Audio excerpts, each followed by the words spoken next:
So last time after the overview we formalized problems, computational problems and input to a problem, right? We started this. So a problem is for us basically a mathematical function from Boolean strings to Boolean strings. So 0 1 star to 0 1 star.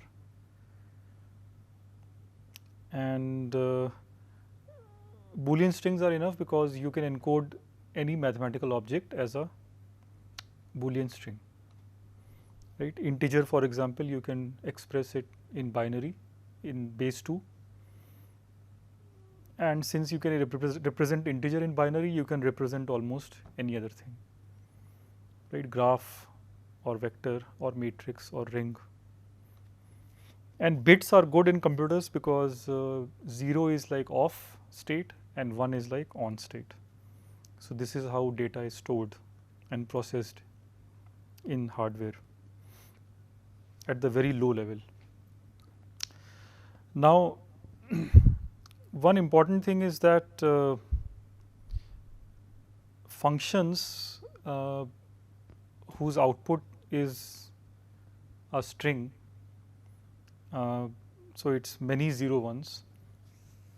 Instead of that, we can also look at functions where the output is just 0 or 1, so it's a bit. So those we call Boolean version or decision version of a problem, right? So for the function f, we can come up with a g such that it maps 0 1 star to 0 or 1, which is yes or no. Okay, so one example is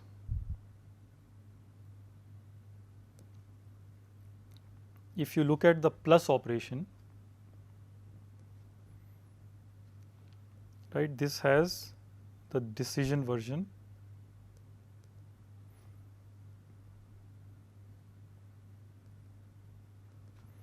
So you can add two n bit numbers a and b to get a plus b, which will also be roughly n bit. But instead of these looking at n bits, you can also ask only about the ith bit. So its decision version can be thought of as plus comma I, which asks for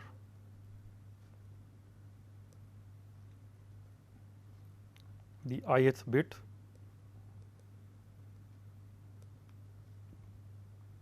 in the sum a plus b.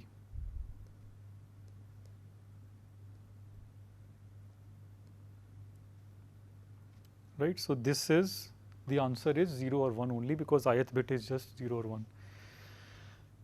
And you can see easily that if you can solve plus comma I by a fast method, then you can also add two numbers because you can just ask for query for plus comma 1 plus comma 2 dot dot plus comma n. So you can get all the n bits, right? So this will be a general strategy: convert functions into problems into decision problems.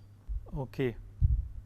And what is good about a decision problem? Well, because what is good for us is a decision problem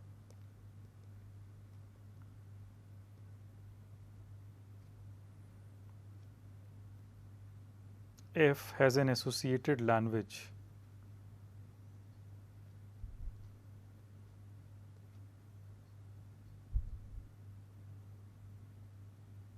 LF, we'll call it, which is strings x on which f evaluates to 1.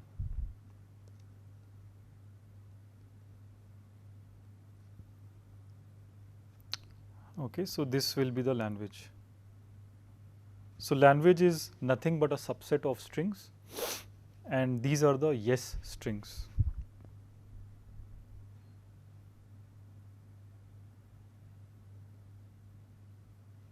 Right, with respect to this problem f, these are the yes strings. So you collect the yes strings, and that becomes that is how we have formalized a decision problem into a language, which is nothing but a subset.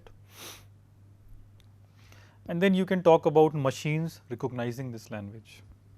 that will be the equivalent of solving the problem F. So again, the example is, if you look at the plus comma I function, so this will be those numbers A and B. So these will be numbers A comma B, which if you add, the ith bit is 1.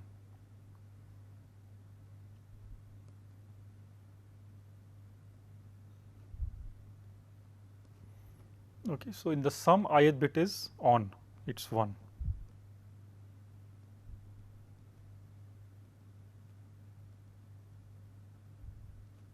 So that is an example of how you construct a language out of a problem. You first make the problem a decision problem, from a functional problem to decision problem to language.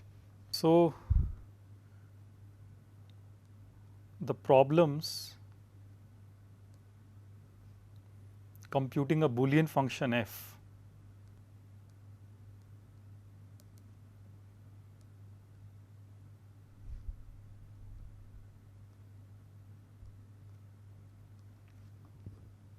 and decide, or let me just say compute a Boolean function. So compute a Boolean problem f, in fact Boolean, this is just a function, and the second problem, deciding language LF.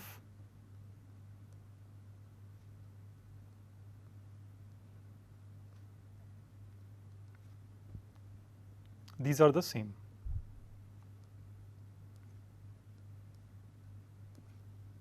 Okay, you can take this also as a definition.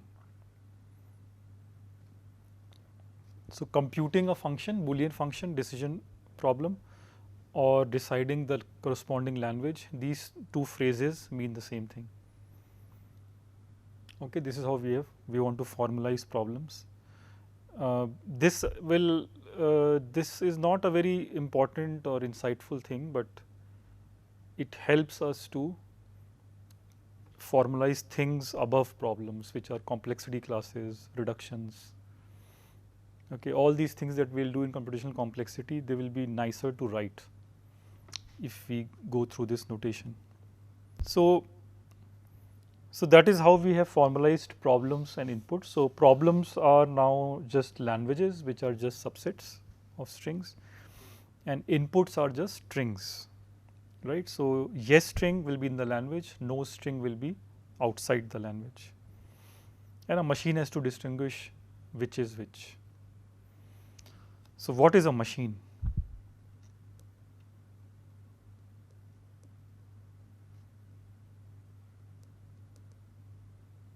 What does a machine do?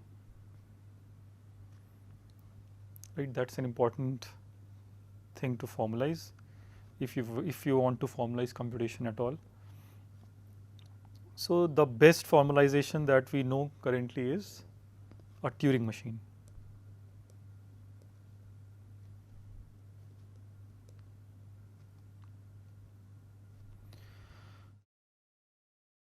Which I'll shorten as TM. So a Turing machine M is described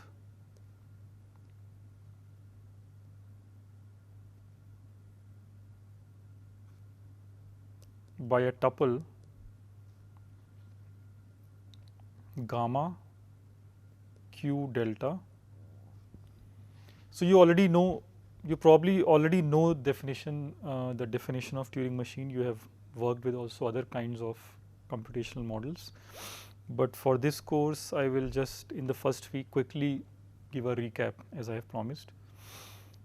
So instead of going through everything, I'll just quickly talk about important things about this machine. So Turing machine M is nothing but a tuple, which is gamma is the alphabet, which you can assume to be 0, 1. using which you can form strings. Q is the set of states, delta will be the transition function. So this and 2 tapes. You can also work with 1 tape, but for some complexity classes, in fact only for 1 complexity class, we'll really need this second tape. So this tuple corresponds to finite control.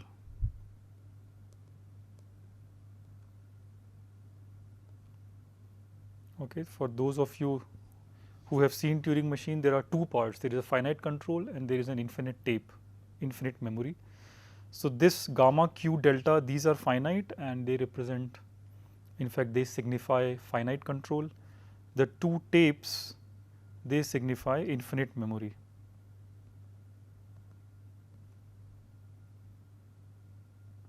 Because they will be infinite. Okay, so your computer is not a Turing machine because computer doesn't have infinite memory. There is only a finite hard disk. But when you want to study a problem mathematically, you want the ability to look at all possible input strings, right? So you cannot, the length cannot stop at any number. So if you just have a 256 GB hard disk, what about 256 GB plus 1 sized input, right? Mathematically, you should also be able to study that. So hence we don't restrict to finite computers. We actually look at infinite memory, although the control has to be finite. That is important. Okay, so this seems slightly bigger than a computer, but at the end of the day, it will model the computer exactly. So yeah, so what are these? So gamma is the alphabet, as I said.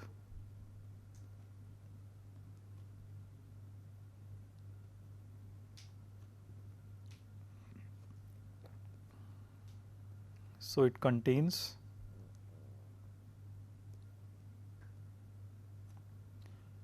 two special symbols. One is the start symbol, this triangle oriented in this way, this is the start symbol. Then there is a blank, which is a square. It doesn't matter how this looks. You can have any start symbol, any square symbol, any blank symbol.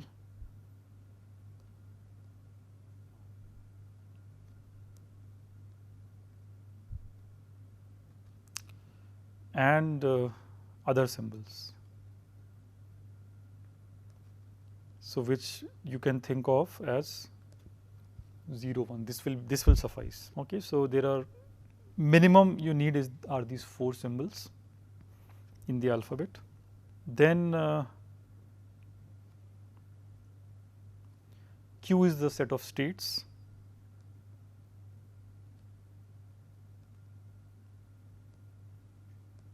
So states contains of minimum start and finish.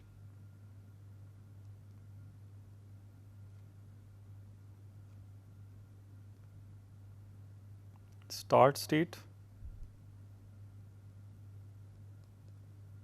finish state or stop state, etc. Okay, so the machine has to start with the start symbol on the tape, and rest is all blank cells on the tape, and then the machine has to finish with something on the tape which you can call as output. Okay, this is basically the idea, and in the middle there can be hundreds and thousands of states, or there may be just one state or no state at all. Machine may remain in start state and then go to finish state, that is also possible. And machine can write alphabets on the tape, erase them, and so on. So blank will be infinitely many, because machine finite steps, machine cannot really go to all the cells on the tape. So those are the things you probably have already seen. And finally, delta is the transition function.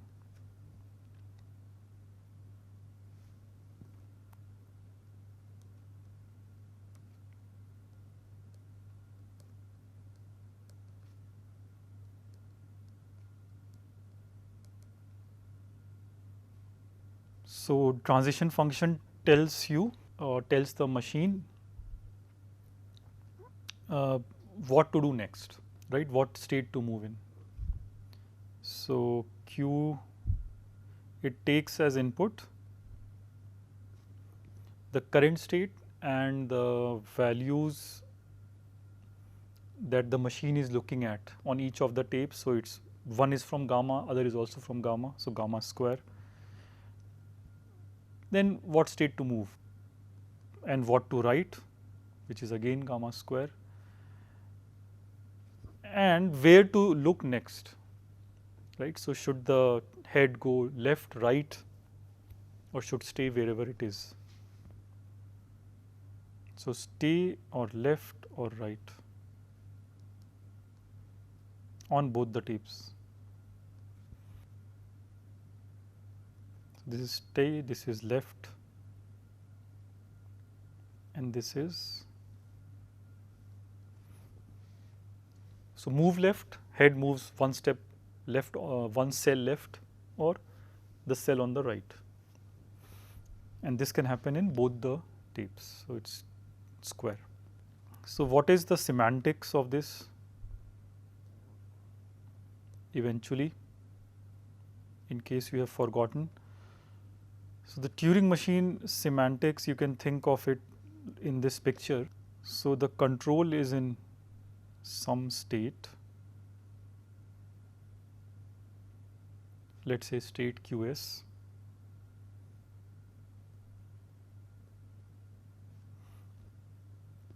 And there are two tapes.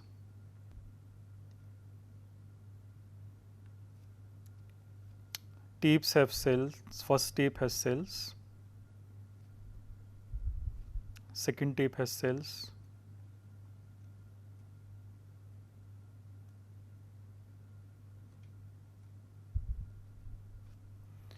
and tapes have heads.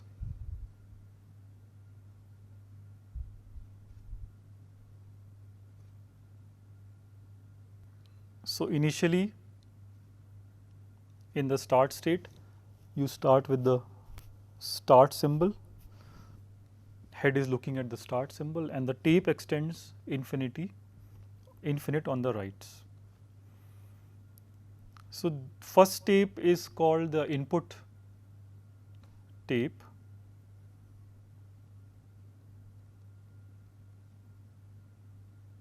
Input, it can also have the output. And the second one is called the work tape.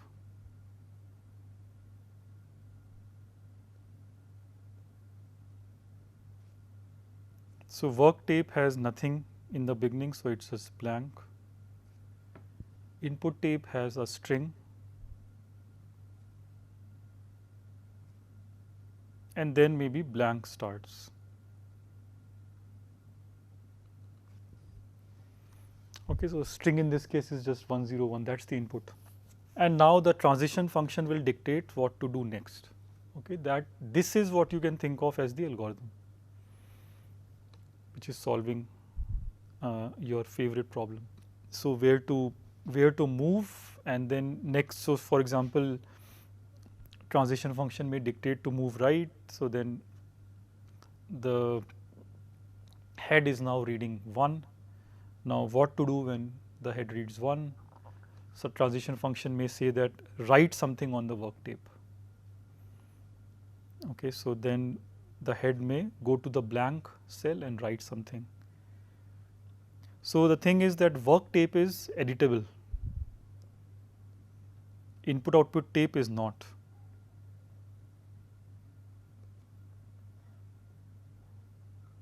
Input output tape is only readable.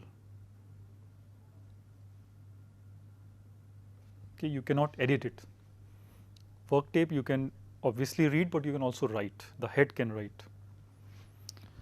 And this is the start configuration.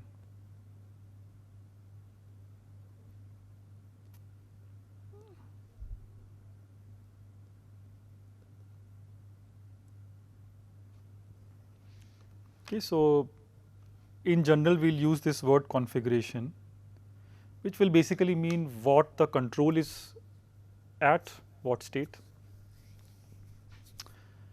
and what do you see on the input output tape, what do you see on the work tape, and where are the heads, right? That's a configuration, and here I depict the start configuration.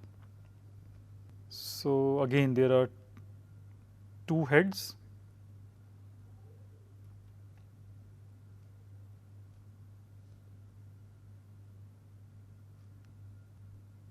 one for each tape,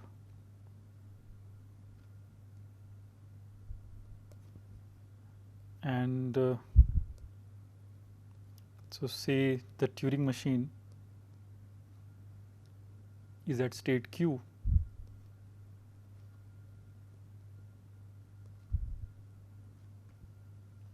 input cell value I,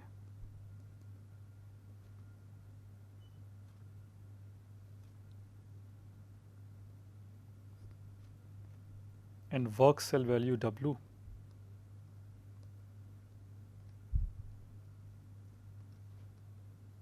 Then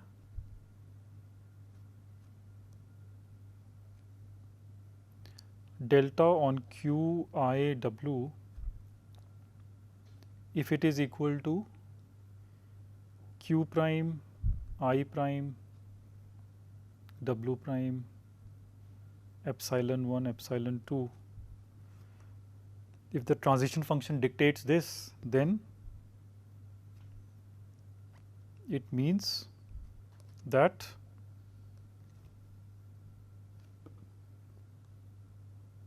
in the next step or configuration,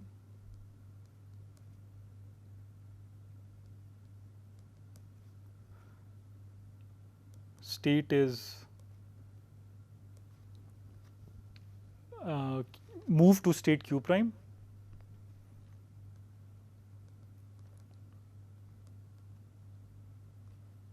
input cell value write it, replace I by I prime,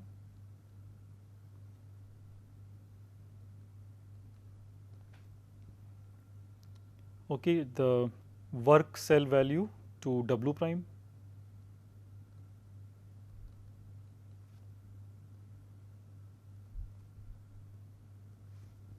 and then the heads will move according to epsilon 1 epsilon 2. So input head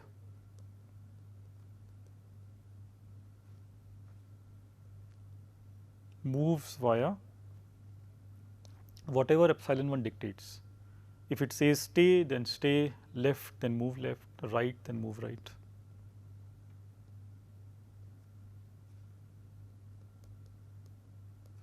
And work head, which is work tape head, this moves via similarly epsilon 2. Okay, so that is the semantics of how the machine is supposed to work, right? Control, finite control, infinite tapes, heads, two heads, and the transition function coming from the control tells what, when you see something, what should you do, right? And editable tape is only the second one. The first one is only readable. So believe it or not, every machine can be simulated like this. Okay, anything that human beings can think of as a machine is simulable in this model. One more thing is that yeah, we are assuming obviously that no head moves to the left of start.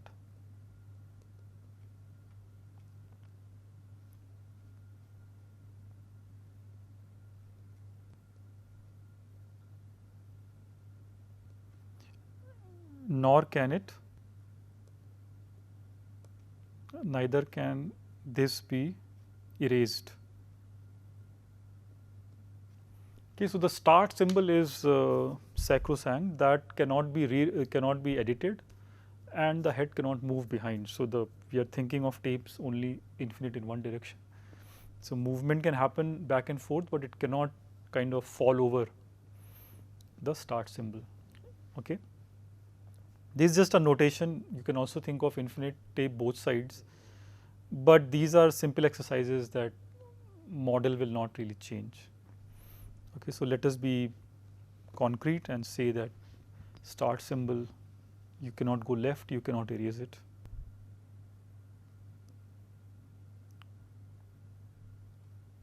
Now computation starts. So what really is computation, right? Computation is just sequence of these steps dictated by the control, which is transition function, looking at the input. So every step of when you are applying the transition function, that you can think of as time passing, right? You can think of that in fact as 1 second. One step is like 1 second, or you can think of it as 1 millisecond. And as time passes, the steps keep on happening, and at some point they stop. So computation starts with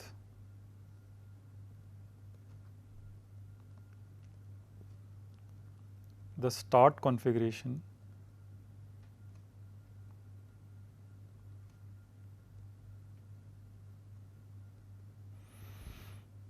which is QS start symbol, right? This is QS is from gamma and start is from, sorry, QS is from Q, that's the state, and the gamma square part, that's the both are start symbol. It starts and then it stops or halts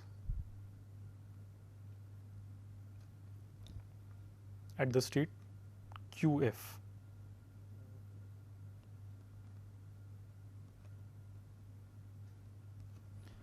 So when the machine reaches, when the finite control reaches QF, immediately it halts. Okay, there is no transition function cannot be applied after QF. So QF goes to itself, nothing changes. So that's the halt, finished state. And now whatever is there on that work tape, input tape, in fact input output tape, that's the, you can think of it as the output, the answer. So this is such a nice formalization of machine and hence computation, that from this you can recover the definition of time or make sense of the definition of time, space, and all the other resources. Okay, so what are those things now? So the number of steps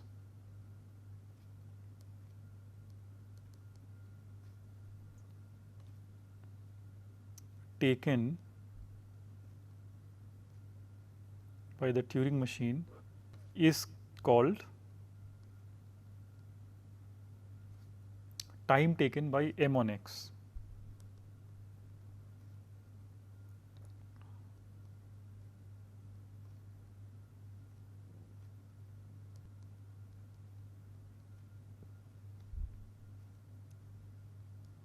To halt.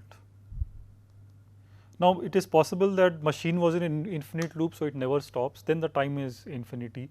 Those computations are not of interest, because not of our interest, because if your program never halts, then what's the point of analyzing anything, right? So in this course we will assume that programs always halt. So time will make sense only when the program halts, this algorithm or Turing machine halts, and then the number of steps to reach that point is called the time taken by M on this input X. Note that as input changes, time is expected to change, and as the Turing machine description M changes, then obviously everything can change, right? That machine has changed, then obviously time will change. But even for a given machine, based on what input you started with, configurations change, hence time changes.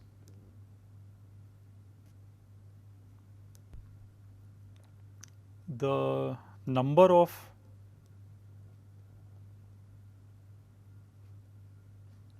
work tape cells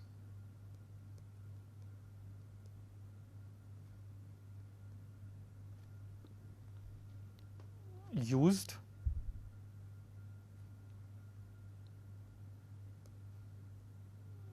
this is called space taken by M on X.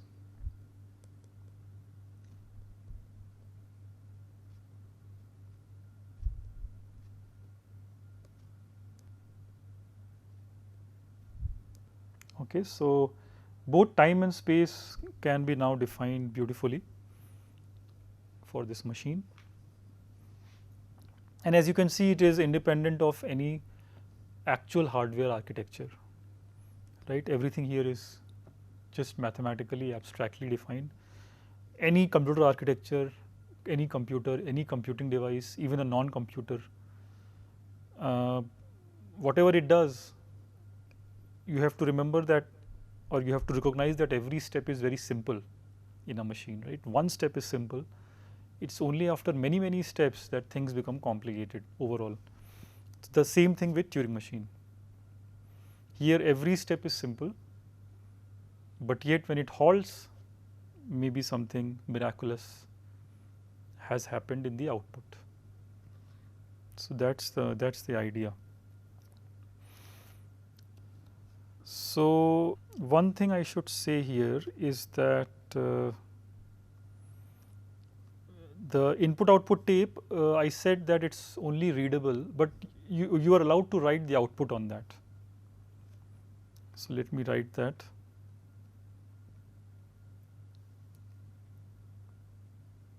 So writing, in fact, editing of input tape is disallowed.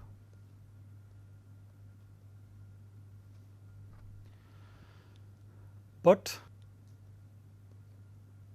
M can write the output string. Okay, so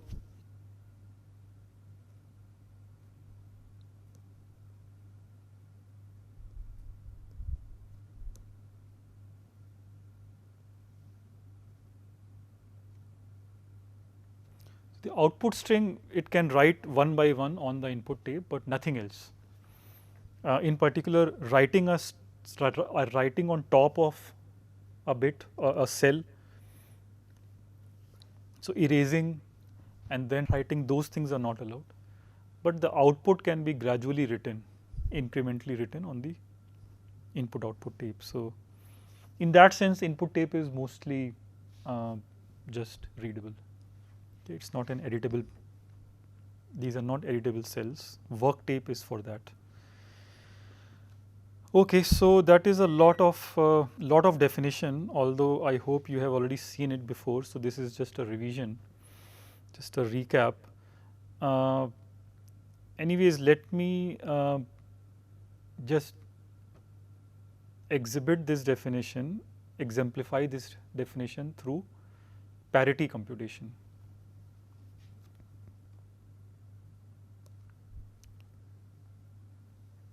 So let's design Turing machine to compute parity.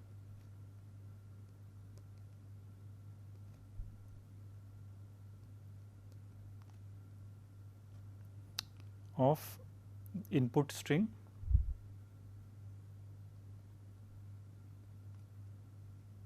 x1 to xn. Right, recall parity is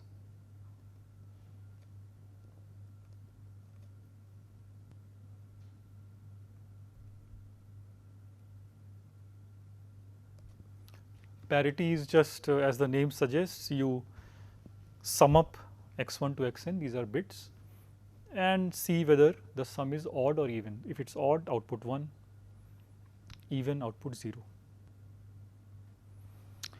Okay, so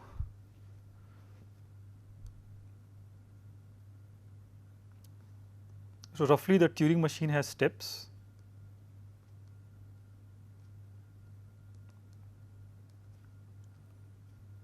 So first step is read a bit of X.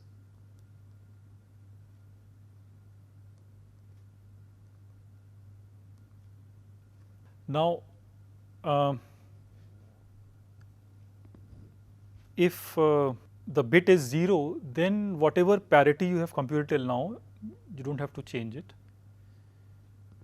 If the bit is 1, then you have to flip it, right? Because 1 plus 1 is 0, but 0 plus 1 is 1, right? So that's what you do. So you just change the state.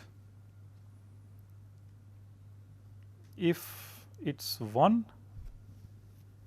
flip the state.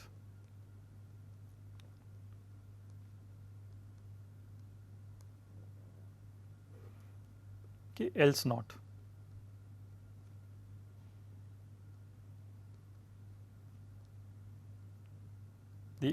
The state remains unchanged in the 0 case.